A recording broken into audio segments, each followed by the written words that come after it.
What is up, MMA fans? You're watching Trent Picks MMA, and we had some absolutely great fights on Saturday, as well as a lot of our picks cashing. We went 10 for 12 altogether on the card's winners. Today I'm going to be breaking down what happened in every fight on that card, UFC Mexico, Moreno versus Erceg. So first fight on the card was Austin Hubbard versus MarQuel Mederos. Round 1, Mederos controlled the fight on the feet, and then round 2, Hubbard managed to get on his back and backpack Mederos, which he didn't really do anything noteworthy with it. He just kind of held on. Held that position until about the end of round 2. It was tied up going into the third round, 1 round apiece, and then Mederos cut Hubbard with an elbow on his scalp, and then controlled the majority of the round with his grappling, securing the split decision win. My pick was Hubbard, but honestly I was surprised to see that it was a split decision. I thought that Mederos should have had the unanimous. Next fight on the card was Jamall Emmers versus Gabriel Miranda. Right away, Miranda managed to get 2 takedowns. The first one, Emmers popped back to his feet, and then the second time he got taken down, Miranda was going for a rear naked choke. Emmers managed to defend the submission attempt and stood back up and dropped Miranda with a big straight right punch. He let him stand back up and then landed a giant elbow, wobbling Miranda. He then clenched against the cage for just a moment, and then on the break, he threw a nice knee right up the middle to his body, followed by a massive straight right. Emmers, he's got piston-like right hand, I'm telling you. He's definitely got some nasty striking. This was strange. So Emmers gets the knockout, and then the camera cuts to the video of his corner reacting to the knockout. And there's 2 coaches in frame. One coach jumps up and aggressively puts his finger in the other guy's face. And then the second coach grabs wrist control, and they were going back and forth with some strong words. Couldn't really read any lips, but I think that the first coach that had pointed the finger, I think that he was saying, "Let me do my work." I think if I had to guess, it would be, I think that it was an "I told you so" moment, where when Emmers dropped Miranda the first time, I think that the second coach might have been saying to follow him to the ground, while the first coach was telling him to make Miranda stand back up and not engage on the ground, which evidently was the right call. Got him the finish and wasn't at risk of getting submitted after getting the drop. So yeah, if I had to guess, that's what I would say they were, what they're going back and forth about, but I couldn't say really. Another funny thing after this fight, when Bruce Buffer was announcing the winner, they raised Jamall Emmers' hand, and Bruce Buffer accidentally says Gabriel Miranda instead of Emmers, and then realizes that he said the wrong name, and tries to correct it. But before he could even correct himself, his mic got cut off, so he was halfway through saying Jamall, and his mic just cut off, and you could see him in the background still doing the whole shebang. So that was a pretty awkward moment, just Bruce talking into a microphone that's not on, and then DC just kind of had to wait to start the post-fight interview until Bruce was done. It's pretty awkward, but pretty funny. My pick on this fight hit beautifully, no sweat at all. My pick was Emmers by knockout at plus 120. I had high confidence on this pick. I even hedged it with a tiny sprinkle on Gabriel Miranda to win by submission, just in case, because that was his only path to victory, would have been getting that choke in. But yeah, that was that fight. Next fight on the card was Rafa Garcia versus Vinc Pichel. Vince from hell, Pichel. Garcia was controlling round 1, seemed to start to gas out in the second, which allowed Pichel to take the round. Going into the third, it was 1 round apiece. Garcia mixed up some strikes into a big slam takedown. The striking was competitive, but I think that Garcia's grappling was what secured him the win here. My pick was Garcia, so had that one right as well. I did kind of think he was going to get the submission, but Pichel put up a great fight. Yeah, as old as he is, it's super impressive to see him still performing the way that he does. Yeah, Vinc Pichel, great showing, even though he didn't get the win. He showed he still got it. Next fight on the card was Lupita Godinez versus Julia Psycho Polastri. 1 minute into the fight, Godinez catches a front kick, uses it for a huge slam takedown, dominated the first 2 rounds, utilizing both her striking and nice takedown ability. Between round 2 and 3, though, in her corner, she mentions to her cornerman that she has to poop. And then right when the third round starts, John Anik, DC, and Lorosenko mention it on commentary. Lorosenko is the one to say, yeah, it was Lupi Godinez. She said she has to poop. And DC said that he'll be watching her shorts for the rest of the fight, and that if she poops herself, he'll refuse to do the post-fight interview. And then Lorosenko came back saying, since she has experience in changing diapers with her kids, she would volunteer to be the one to conduct the interview if Godinez were to poop herself. So that was a pretty strange conversation to be having in the middle of a fight. Definitely put an image that I don't think anybody wanted to have in their mind. But regardless, third round starts. Godinez is controlling it for a moment, and then Polastri just activates psycho mode. Like, there's a reason that's her nickname.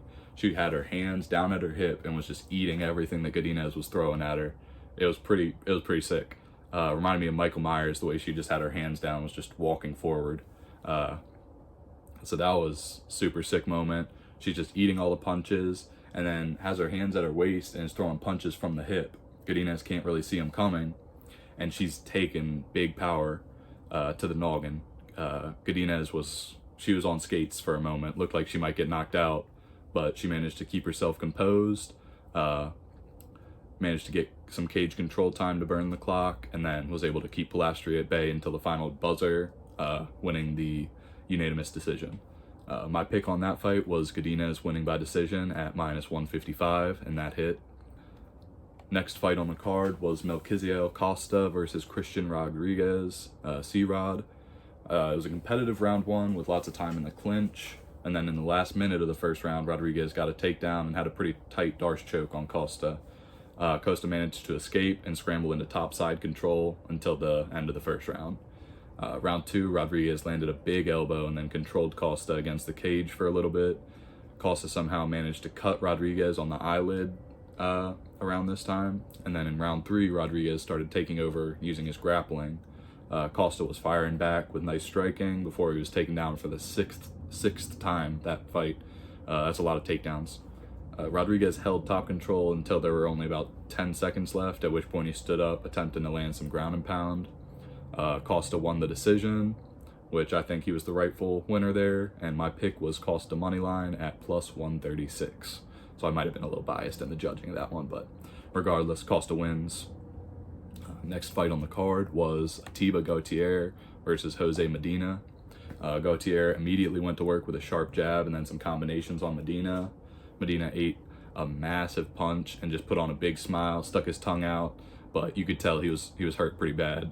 Seconds later, Gautier landed a combo using his hands and then a massive knee, knocking Medina down and causing the ref to step in and call the fight. After the ref stepped in, Medina popped back to his feet, but I think it was a good stoppage. He couldn't defend himself for too long to continue fighting. Next fight on the card was Ronaldo Rodriguez versus Kevin Borjas. Early in round one, Borjas dropped Rodriguez with a punch, and Rodriguez rolled backwards to get back on his feet. It was a pretty crazy sequence. Borjas dropped Rodriguez a second time, and again, Rodriguez just springs back up like nothing happened. And then round two, Rodriguez shot a sloppy takedown and was getting the hands put on him. Borjas was landing big punches, without a doubt, up 2 rounds going into the third. Third round, Rodriguez starts the final round off strong, but then he went back to really questionable striking IQ. He was throwing scissor kicks and spinning heel kicks at like point blank distance, like close enough to throw an elbow at. So that was strange to see. My pick was Rodriguez. Props to Borjas for a dominant decision. He absolutely demolished Rodriguez in this fight. Next fight on the card was David Martinez versus Saimon Oliveira. Both fighters spent the first half of round one kind of getting their reads, low output. Oliveira kept throwing a real sloppy spinning back fist. And he threw it like twice in a row, and that was questionable as well. Nothing really landed flush for Oliveira, and then Martinez wobbles him with a straight punch, and then with 40 seconds left in the first round, he landed a beautiful pull counter, straight right hand, 2 hooks, and then a massive knee to the head, followed by brutal hammer fists on the ground. Sealed the deal with a knockout. My pick there was Martinez by knockout at +145, so great value. Called that one. Was not competitive at all. Martinez absolutely wiped the floor with him. Next fight on the card is Edgar Chairez versus CJ Vergara. In the beginning, Chairez was taking a lot of leg kicks, and then he started landing big power punches, dropped Vergara, and didn't follow up with ground and pound. And then while Vergara was standing back up, Chairez put his hands up and was like, man. So that was pretty sick. And then Vergara pops back to his feet, and Chairez closes in quick, trying to get a cheeky knockout while he's standing up. And then Chairez continues landing big shots on the feet, wobbles Vergara. Vergara gives up his back and allows Chairez to slip in a rear naked choke for a submission win there. My pick was Chairez inside the distance at plus 140, so that hit. Good value as well. Next fight on the card was Raul Rosas Jr. versus Vince Morales. Round 1, Rosas landed some strikes and then hit a nice takedown, maintained top control, threatening some submissions until Morales managed to throw in a slick Peruvian necktie. It was in the last seconds of the first round, and then Rosas holds on, makes it out of the first. Round 2, Rosas comes out strong with the hands, and then again pushes Morales up against the cage and uses it for a takedown. He got on Morales' back and held on until the end of the second round. Early in round 3, Morales went for another submission. Again, super tight. Rosas manages to escape and finds himself on top for a short moment before Morales goes right back to that same submission he almost had earlier in the fight.